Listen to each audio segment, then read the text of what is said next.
A saga do rei Davi. O pastor esquecido, o sol se punha sobre as colinas de Belém. Ovelhas pastavam tranquilas, enquanto um jovem de cabelos ruivos dedilhava suavemente sua harpa. Seu nome era Davi, o filho mais novo de Jessé.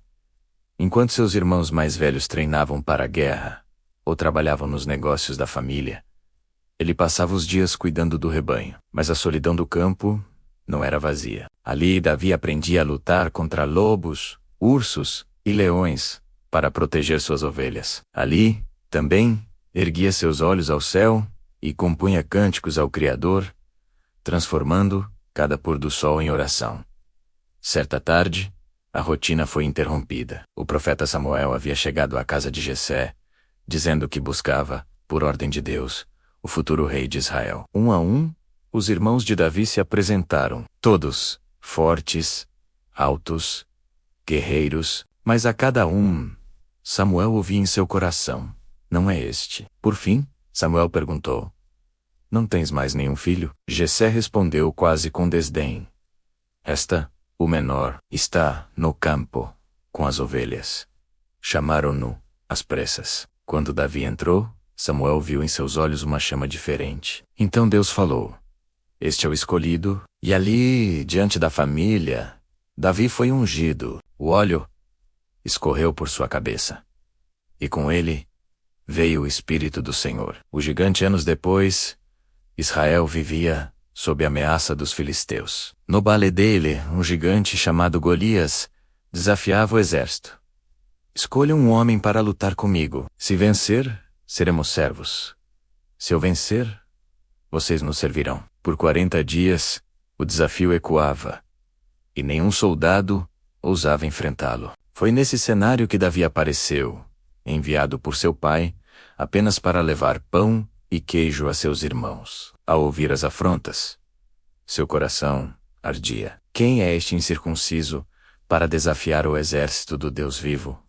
Perguntou indignado. Diante do rei Saul, Davi declarou quando cuidava de ovelhas: matei leões e ursos, o Senhor que me livrou deles, também me livrará desse filisteu. Saul, sem alternativas, tentou vestir Davi com sua armadura, mas o jovem a rejeitou. Pegou apenas sua funda, seu cajado e 5 pedras lisas. No campo de batalha, Golias riu: sou eu por acaso um cão, para vires a mim com paus? Mas Davi respondeu: vens contra mim com espada e lança. Eu, porém, venho contra ti em nome do Senhor dos Exércitos. A pedra voou, certeira, atingindo a testa do gigante. Golias caiu.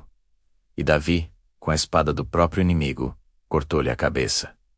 Israel explodiu em gritos de vitória. E assim, o pastor desconhecido se tornou herói. A inveja do rei e a fama de Davi cresceu rapidamente. As mulheres dançavam e cantavam.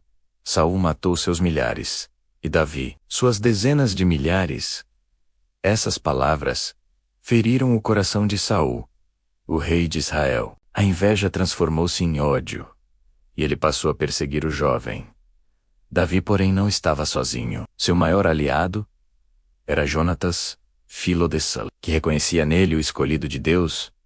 A amizade entre os dois era tão profunda que Jonatas arriscava a própria vida para proteger Davi da fúria do pai. Ainda assim, Davi se tornou um fugitivo, vivendo em cavernas e desertos, reunindo homens desgarrados, transformando-os em um exército leal. Por 2 vezes, teve Saul em suas mãos, mas recusou-se a matá-lo. Não levantarei minha mão contra o ungido do Senhor, dizia. Isso mostrava que, apesar da perseguição, sua confiança estava em Deus, e não em suas próprias forças. O trono e a promessa. Após anos de fuga, Saul morreu em batalha contra os filisteus.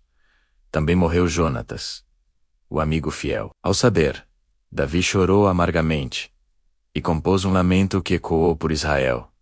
Como caíram os valentes! Jonatas, irmão meu, muito me foste precioso.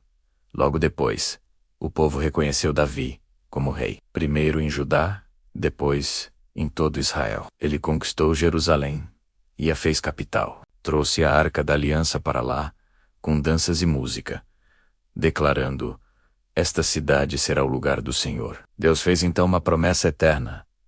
De sua linhagem viria o Messias, cujo reino não teria fim. Esse pacto marcaria para sempre a história de Israel e do mundo. A queda no auge de seu reinado, quando todos os reis saíam para a guerra, Davi permaneceu em Jerusalém. Uma tarde, ao caminhar pelo terraço, viu uma mulher se banhando. Seu nome era Batseba. Dominado pelo desejo, mandou buscá-la.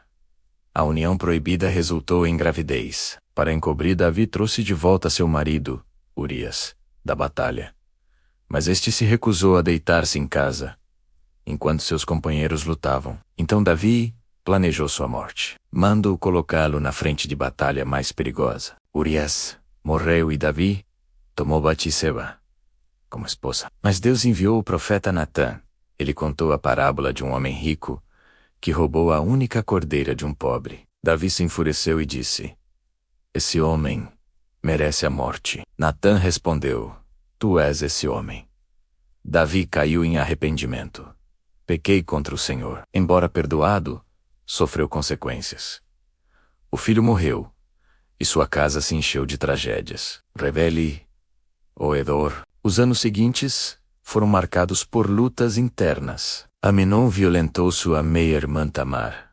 Absalão, irmão de Tamar, matou Aminon.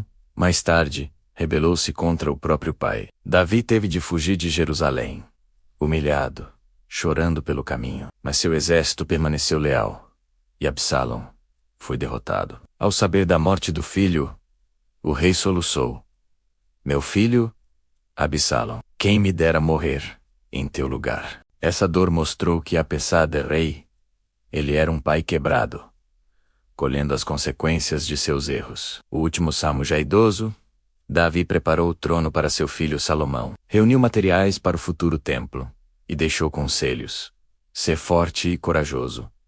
Guarda os mandamentos do Senhor e prosperarás. Depois de 40 anos de reinado, Davi descansou. Foi sepultado em Jerusalém, lembrado como o maior rei de Israel. Mas seu legado não terminou ali. Séculos depois, Jesus seria chamado filho de Davi, cumprindo a promessa do trono eterno. Epílogo: homem segundo o coração de Deus. Davi não foi perfeito. Foi pastor, guerreiro, poeta, rei, pecador e arrependido. Sua vida é a prova de que Deus não busca homens impecáveis, mas corações quebrantados. Nos Salmos, encontramos sua alma nua diante de Deus. Momentos de vitória, noites de angústia, gritos de arrependimento, cânticos de esperança. Por isso, até hoje, ele é lembrado como o homem segundo o coração de Deus, não por nunca errar, mas por sempre voltar para o Senhor.